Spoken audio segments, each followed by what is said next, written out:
dito para mapagana natin itong kanyang module. Pinalitan mo ng ano, yung tinatawag na Module charging.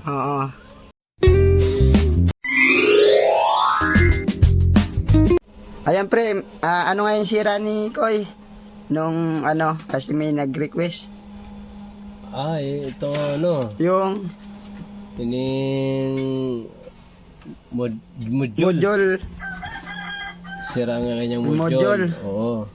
Tapos palitan natin tong module. Kasi hindi nito gagana.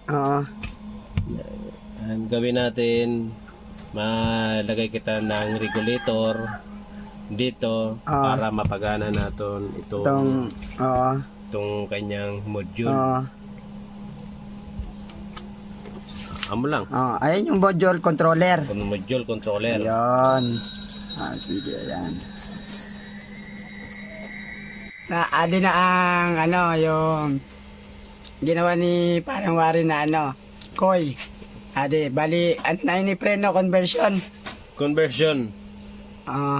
Conversion. Ay, pinalitan mo ng ano, yung tinatawag na module. US, Module charging.